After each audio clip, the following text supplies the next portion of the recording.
माननीय supreme court की तरफ से ओटीएस पे क्या ऑर्डर आए हैं, क्या आदेश आए हैं कि अब सारे देश में कोई भी बैंक या एनबीएफसी कंपनी को कोई भी कोर्ट, चाहे लोअर कोर्ट है, अपर कोर्ट है, सेशन कोर्ट है, हाई कोर्ट है या माननीय सुप्रीम कोर्ट, कहीं से भी किसी भी बैंक या एनबीएफसी कंपनी को आदेश ऑर्डर नहीं दिए जाएंगे कि इस बरोबर के साथ, इस ग्राहक के साथ, इस कर्जदार के साथ उसको ओटीएस करना मैंडेटरी है, जरूर।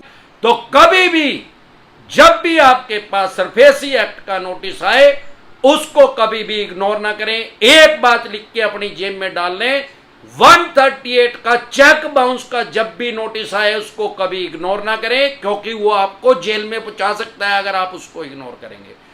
और सरफेसी एक्ट 2002 के तहत 13(4) का है, 13(3)(2) का नोटिस अगर आपके पास सिंबॉलिक पोजीशन या फिजिकल पोजीशन का नोटिस अगर आपके पास आ रहा है उसको भी कभी इग्नोर ना करें, आपकी प्रॉपर्टी आपके हाथ से जाती रहेगी। ओटीएस का मतलब क्या है?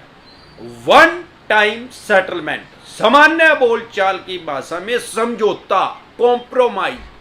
भाई जब दो पार्टी आपसी सहमति से किसी बात पे सहमत हो जाते हैं, समझौता कर लेते हैं, कॉम्प्रोमाइज कर लेते हैं, सामान्य बोलचाल की भाषा में मियां बीबी राजी तो क्या करेगा काजी, तो किसी मीडिएटर की फिर कोई जरूरत नहीं रहती। भाई किसी भी बैंक या एनबीएफसी कंपनी से आपने पैसा लिया है, फॉर एग्जांपल 10 लाख रुपए लिए हैं और वो 2.5 लाख रुपए आपसे रिफंड लेने के लिए तैयार है, तो फिर किसी को क्या एतराज हो सकता है?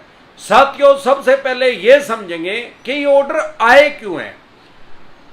एक आपने सुना होगा रिस्ट्रक्चर या मोराटोरियम। मोराटोरियम कोई नई चीज नहीं है, ये आम और खास आदमी को तब पता लग गया जब आरबीआई के ऑर्डर आए 2020 में, आज से 2.25 साल पहले, लगभग 2.5 साल होने वाले हैं। 25 मार्च 2020 को सारा देश बंद हो गया और 28 मार्च को आरबीआई के आदेश आ गए, आरबीआई के गवर्नर के, भाई कोई भी आदमी मोराटोरियम ले सकता है, मतलब ईएमआई का हॉलीडे। ये नहीं है कि ईएमआई परमानेंट बंद हो जाएगी उसकी। उतने 3 महीने का पहले दिया था मोराटोरियम, उसको 1 बोलते थे, फिर 3 महीने का एक्सटेंड कर दिया मोराटोरियम 2। उसके बाद लोग माननीय सुप्रीम कोर्ट में चले गए और 1 सितंबर 2020 से माननीय सुप्रीम कोर्ट से एनपीए पे अंतरिम राहत मिली हुई थी, टेम्परेरी रोक लगी हुई थी कि किसी का भी जो लोन है वो एनपीए में नहीं जाएगा। एनपीए का मतलब नॉन परफॉर्मिंग एसेट। 23 मार्च 2021 को माननीय सुप्रीम कोर्ट से एनपीए से रोक हट गई। उसके बाद धड़ाधड़ लोगों के लोन जो है एनपीए में जाने लगे।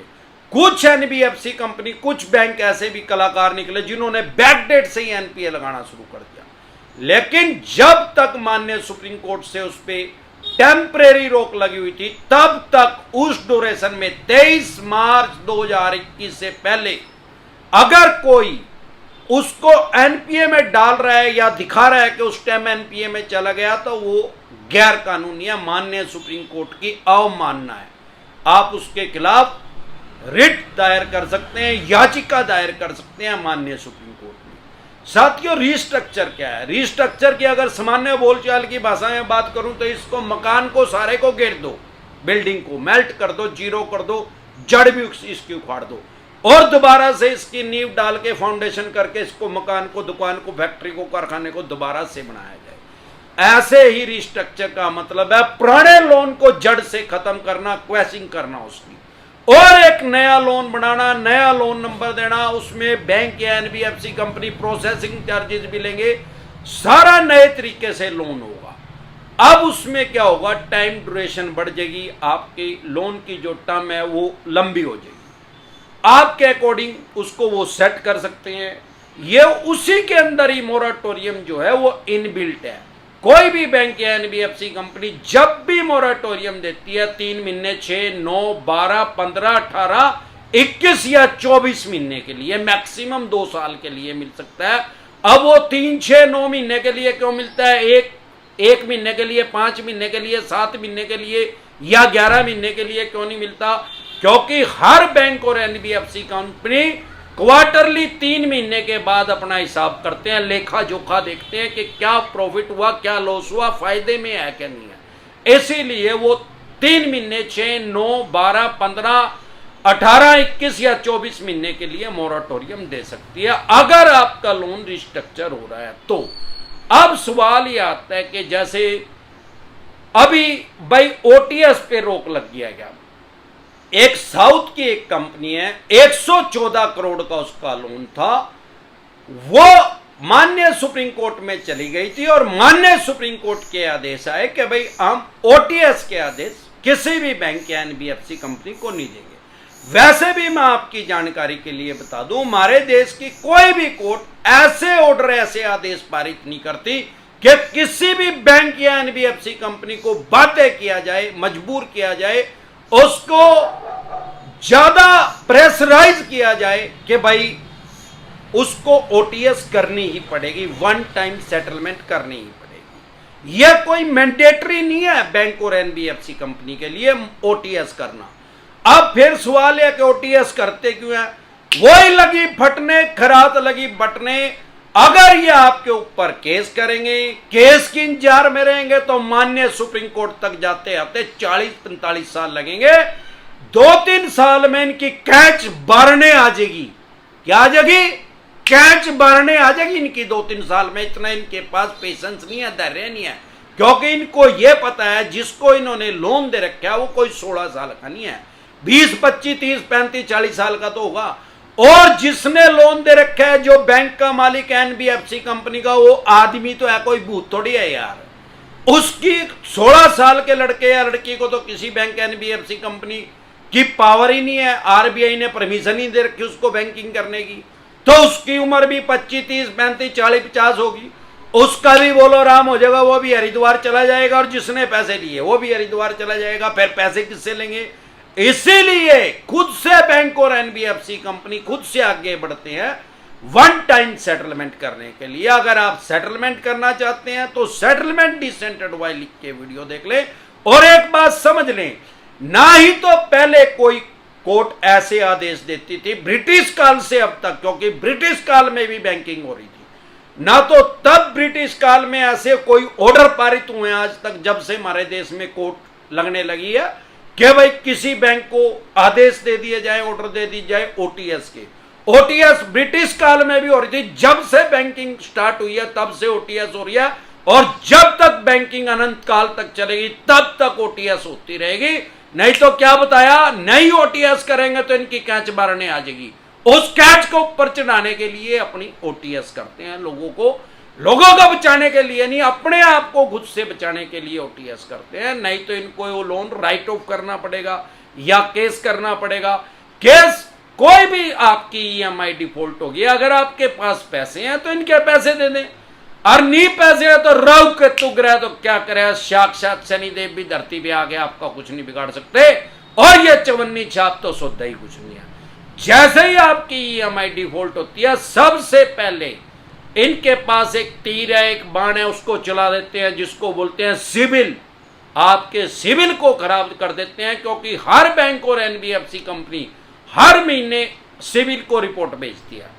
अब सिविल खराब हो गया, जब पैसे ही नहीं है तो फिर शनि भी के पुंजड़ पड़ेगा, भाई कर ले भाई सिविल खराब। उसके अलावा ये मैक्सिमम आपका क्या कर सकते हैं, चेक बाउंस का केस कर सकते हैं आपके ऊपर, क्योंकि इन्होंने आपने इनको एक चेक दे रखा है। चाहे ऑफलाइन लोन लिया है अगर तो पक्का दे रखा है, ऑनलाइन लिया है तो कुछ बैंक एनबीएफसी कंपनी ले लेते हैं, ज्यादातर नहीं लेते हैं। आपने कोई सिक्योर लोन लिया, अनसिक्योर लोन लिया, आपने चेक दे रखा होगा तो चेक बाउंस ये मैक्सिमम कर सकते हैं। चेक बाउंस को मैं इनका ब्रह्मास्त्र कहता हूं। उससे डरे घबराए नहीं, पैसे नहीं है तो कर दे यार चेक बाउंस। कोई 302 थोड़ी लग जाएगी, 138 चेक बाउंस की धारा है, 138 पूरा नाम है इसका, 138 नेगोशिएबल इंस्ट्रूमेंट एक्ट 1881। 1881 में ब्रिटिश काल में एक कानून बना था। इसका मतलब उस टाइम भी बैंकिंग हो रही थी, उस टाइम भी लोगों के लोन डिफॉल्ट हो रहे थे, उस टाइम भी चेक बाउंस हो रहे थे। 107 साल तक ये सिविल का मैटर रहा, सिविल का केस दर्ज होता था। 1988 में इसको क्राइम की श्रेणी में भी डाल दिया गया, मतलब इसको 50-50 कर दिया। खाली क्राइम में नहीं डाला, सिविल का भी और क्रिमिनल का भी। इसमें आपको या तो 100% तक जुर्माना हो सकता है, अगर सामान्य बोलचाल की भाषा में बात करें तो अगर आपने 5 लाख रुपए का चेक दिया है इनको तो आपको 10 लाख रुपए तक, डबल पैसे तक देने पड़ सकते हैं जज साहब के ऑर्डर के द्वारा। अब जरूरी नहीं है जज साहब डबल ही कहेंगे, हो सकता है 6 लाख कह दें या 7 कह दें, वो डिपेंड करता है कि उन्होंने वो क्या जज किया।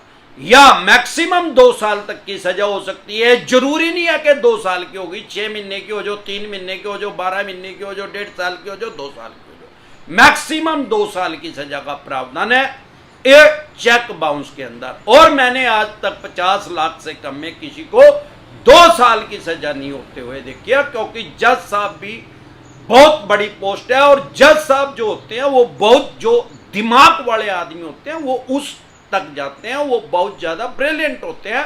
वो खुद से ये जांचते हैं, जज करते हैं कि जिसने उन बैंक या एनबीएफसी कंपनी का पैसा नहीं दिया, क्या उसकी इंटेंशन ऐसी थी, उसकी नीयत खराब थी, भाई मैं इनका पैसा नहीं दूं, या उस आदमी की कोई जेन्युइन प्रॉब्लम है। अगर चेक बाउंस का केस इन्होंने कर भी दिया आपके ऊपर, सबसे पहले तो ई कोर्ट लोड कर ले अपने फोन में आप, क्योंकि सारे देश की कोर्ट जो है वो ऑनलाइन हो चुकी है। अब इनका चवन्नी छापों का गस्सा चलने वाला नहीं है, जो ये फेक नोटिस भेज के लोगों को डराते थे। अब यूट्यूब पे जलजला आ चुका है, अमरदीप का ध्यान आ चुका है, इन चवन्नी छापों को जरूर हरिद्वार तक छोड़ के आऊंगा। साथियों, ई कोर्ट लोड कर ले, वो बिल्कुल आसान है, जैसे पेटीएम चलाना आसान है ऐसे ही ई कोर्ट भी चलानी आसान है। जो आपके पास नोटिस आया उसको ई कोर्ट में चेक कर लें, आपको पता लग जाएगा कि वो चलान जो ये भेज रहे हैं, नोटिस जो समन भेज रहे हैं, वो जेन्युइन है क्या फेक है। अगर वो जेन्युइन है तो उसको कभी भी अवॉइड ना करें, उसको इग्नोर ना करें, उसकी अनदेखी ना करें। अगर आप उसकी अनदेखी करेंगे, उसको इग्नोर करेंगे, तो आप कोर्ट के भगोड़े घोषित हो जाएंगे, आपका नॉन बेलेबल वारंट इशू हो सकता है कोर्ट से गैर जमानती। फिर आपको कम से कम 14 दिन के लिए न्यायिक हिरासत में जाना पड़ेगा, मतलब कम से कम 14 दिन के लिए आपको जेल में जाना पड़ेगा।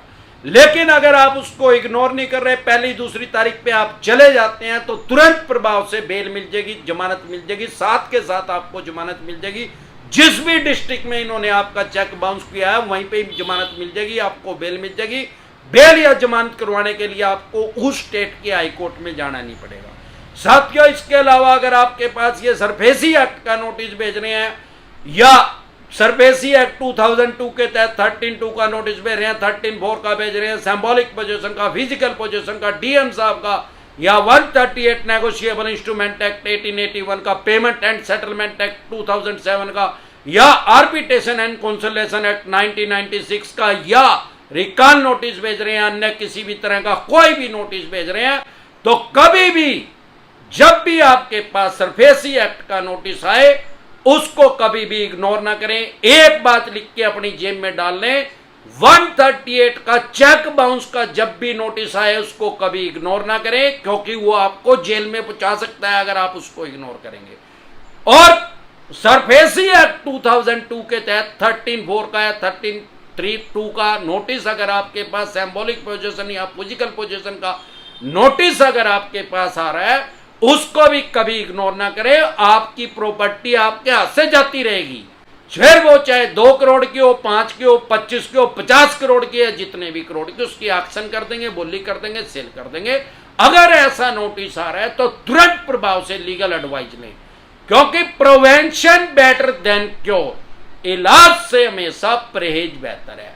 ऐसा नहीं है कि सरफेसी एक्ट ने आपके जो राइट्स हैं, जो अधिकार हैं, वो खत्म कर दिए हैं। हमारे यहाँ वर्ल्ड की सबसे बड़ी डेमोक्रेसी है, दुनिया का सबसे बड़ा लोकतंत्र हमारे भारत देश में है।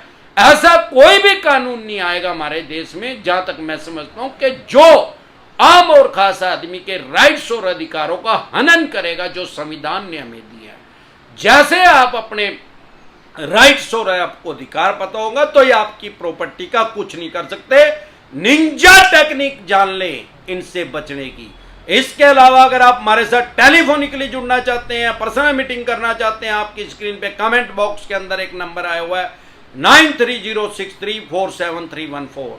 इस नंबर को सेव करके व्हाट्सएप मैसेज करें, तुरंत प्रभाव से रिप्लाई आएगा कि कैसे आप हमारे साथ टेलीफोनिकली जुड़ सकते हैं, पर्सनल मीटिंग कर सकते हैं।